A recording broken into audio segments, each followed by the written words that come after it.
शिक्षणाची बोंब झालेली आहे. पण अलीकडेच आसर नावाच्या संघटनेने एक अहवाल प्रसिद्ध केलेला आहे आणि केवळ सरकारलाच नव्हे तर अख्ख्या महाराष्ट्राला लाज वाटावी, आपण विवस्त्र व्हावं अशा पद्धतीचा तो अहवाल आहे. कारण 9वी ते 11वीच्या मुलांना थोडस मोठं वाक्य, लांब वाक्य वाचता येईल. तो एक शब्द वापरला, शिक्षणाची बोंब झालेली आहे, तो मला आवडला. तर ही बोंब का झाली? शिक्षण चालू कुठं होतं?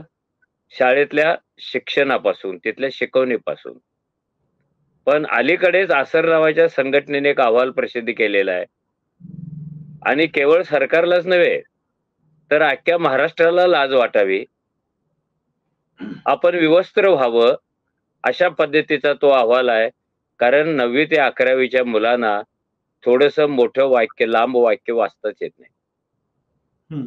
त्याच्या खालच्या विद्यार्थ्यांना जोडाक्षर येत नाहीत, कुणाला अंक येत नाहीत आणि या पोरांचं आयुष्य वाढत वाढत चाललेलं आहे आणि त्यांच्याकडे शिक्षणाची जी गुणवत्ता असायला पाहिजे ती कमी कमी होत चाललेलं आहे. जी काय गुंतवणूक आपण मान्य केलेली आहे तिचा परिणाम काय? 9वी ते 11वीच्या पोराला लांब वाक्य वाचता काय येत नाही आणि हे लज्जास्पद नाहीये? ही पोरं उद्या 12वीत जातील, ती 12वी पास कशी होणार आहेत? आणि समजा फेल झाली तर त्यांचं शिक्षण बंद पडणार आहे आणि ही बंद पडलेली, शिक्षणापासून वंचित झालेली मुलं उद्या जाणार कुठे आहेत? यांना लिहिता येत नाही, यांना नीट वाचता येत नाही. या पोराने आयुष्यातले 7-8 वर्षे शिक्षणात घालवलेले आहेत, त्यांच्या पालकांनी खर्च केलेला आहे, समाजाने खर्च केलेला आहे आणि त्याचा हा निकाल काय लागतो? तर सगळ्यात मोठं किरण हे आहे की शाळेत जाऊन सुद्धा लिहिता वाचता का येत नाही आणि तेही सरकारी शाळांमध्ये येत नाही. गंमत म्हणजे ह्याला जबाबदार कोणीच नाही आहे.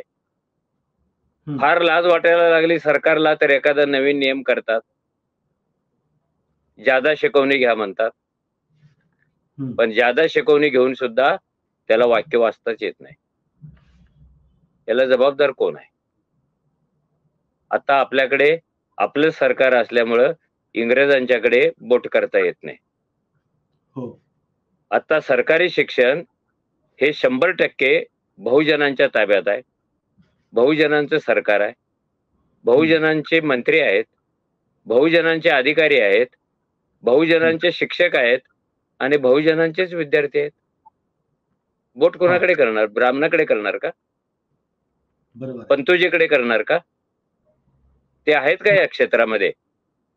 त्यामुळे बोट कुणाकडे करायचं आता? एक मोठी गंभीर परिस्थिती आहे.